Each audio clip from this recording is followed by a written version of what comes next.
What did the weird kid at your school do that you'll never forget? Every school has that one kid who sticks out like a sore thumb, the one labeled as weird. At our school, that was Ethan. He was a fat kid, always munching on something and always lost in his own world. He moved in a lumbering way, and he had this strange habit of growling to himself when he was deep in thought.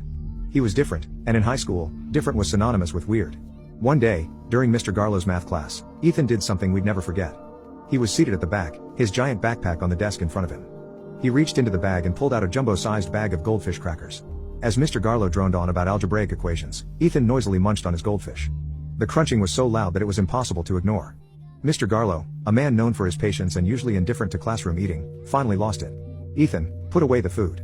You can't eat in class." Ethan looked at Mr. Garlow, his eyes wide behind his thick glasses.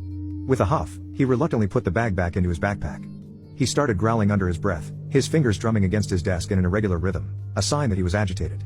Mr. Garlow ignored it and continued his lecture. But 5 minutes later, the unmistakable sound of crunching filled the room again. Ethan had pulled out the goldfish and was eating them as if nothing had happened. "That's the last time I'm going to tell you, Ethan." "Put it away," Mr. Garlow warned, his voice sterner this time. Ethan just stared at Mr. Garlow, reached into the bag, and popped another handful of goldfish into his mouth, crunching loudly. "All right, that's enough," Mr. Garlow said, walking over to Ethan's desk. He reached for the bag, but Ethan was faster. He tried to pull the bag away, but Mr. Garlow was determined. That's when Ethan lost it. He grabbed Mr. Garlow's arm, his growl escalating into a full-blown scream. "Don't take my goldfish. I'll shoot you," he yelled, his eyes wild. The class erupted into laughter, but Mr. Garlow was pale, his eyes wide with shock. "Get out of my classroom, now," he shouted at Ethan. "I'll kill you. I'll kill you all," Ethan roared, as he stomped out of the room, leaving a trail of goldfish crackers behind him. The words echoed in the stunned silence that followed, transforming the earlier laughter into a chilling fear. Ethan had just graduated from being the weird kid to a Hall of Fame school threat. The school immediately launched an investigation, and for a while, Ethan disappeared from the scene.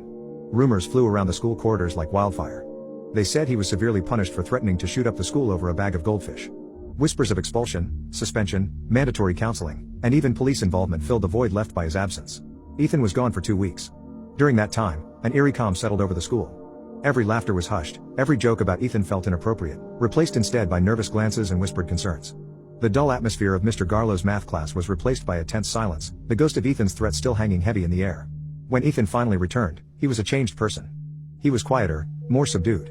His once constant growl was replaced by a silence that was even more unnerving.